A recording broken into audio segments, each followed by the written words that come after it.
tâm sự bên cạnh một ngôi nhà lá gọi là hoang sơ nhưng mà lại đầm ấm tình cảm. Ở đây được ví như là một túp lều tranh hai quả tim vàng nhé các bạn nhé. Tất cả mọi cái có trong hang động này thì đều là tự nhiên cả thôi, không có một cái gì là nhân tạo đâu. Chúng ta sẽ tiến thẳng về phía trước đi. Đứng ở ngay chỗ bóng đèn giúp em nhé, để mọi người sẽ được nhìn thấy hình ảnh giống như là bộ xương hóa thạch của một chú khủng long. Từ từ em ạ. Đây, con đã dừng lại. Đây này, nhìn trên đây. Thấy giống không?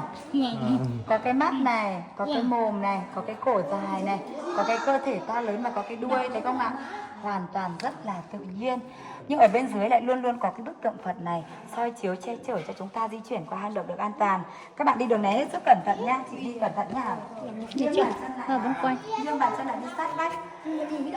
Tuyết ơi, bảo mọi người là đi qua cái chỗ vị trí này là nghiêng bàn chân lại, không sẽ bị trượt nhá. Cứ nhẹ nhàng thôi mọi người, đừng đùn đẩy nhau, cứ đi bình thường từ từ, không phải vội. Cứ nhẹ nhàng thôi nhé các bạn nhé, không phải vội đâu. Các em đi như thế là sẽ bị ngã đấy.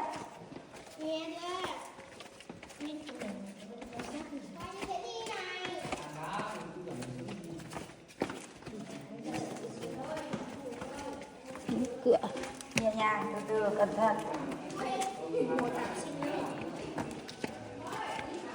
Bây giờ mọi người nắm lại một chút xíu ạ, để chúng ta sẽ nhìn thấy ở phía bên này này.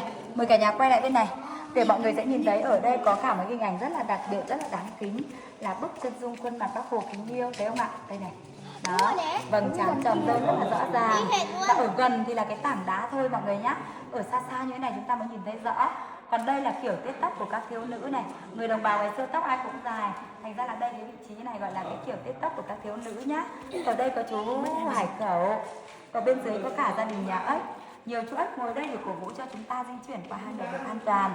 Và trước khi ra khỏi hang động này, mời cả nhà này nhìn lên cái tảng đá nguyên khối phía ngay trước mặt của mình đây. Là hình ảnh của cả một gia đình sống đoàn kết đầm ấm hạnh phúc, nhưng mà được tái hiện qua 3 con vật, có 3 chú voi luôn ạ. Bên trên này có một chú voi, bên dưới cái chú voi này nữa, ở giữa có chú voi con. Gọi là sự sắp xếp của thiên nhiên, của tạo hóa thôi, đã để cho cả gia đình nhà voi ở bên phía cửa mẹ bên này, để chứng tỏ một điều rằng nòi giống của chúng ta là không bao giờ có thể mất đi được. Mời các bạn chúng ta di chuyển qua bên này. Chúng đây có cái bài Nam Mô A Di Đà Phật cao rồi.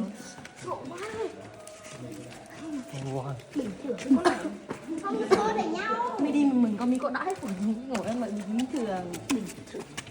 Bây giờ mình còn màu hay không? Em nhìn. Chúng đi trước để vận chuyển.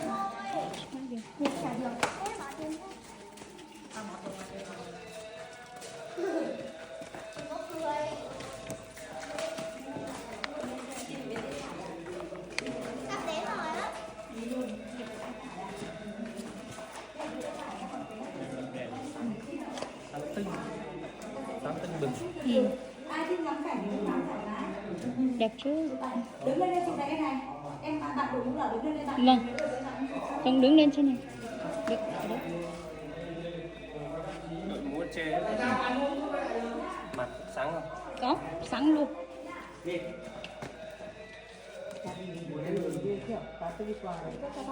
Có mà. Phát bất mình được. Thì nuôi. Rồi. Không có tiền để ăn. Đi. Không là biết này.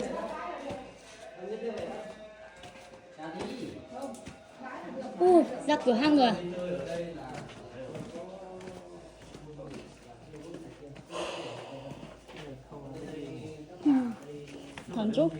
Thần chú năm hay thắt đèn đôi lứa đó rồi. Ngập hết cá trưa trong này nhỉ. Thần chú tên này thế này. Nóng không? Như cái đường này vào đây này. Đấy là cái đường. Ồ, cột này to đấy. Cục đá cục.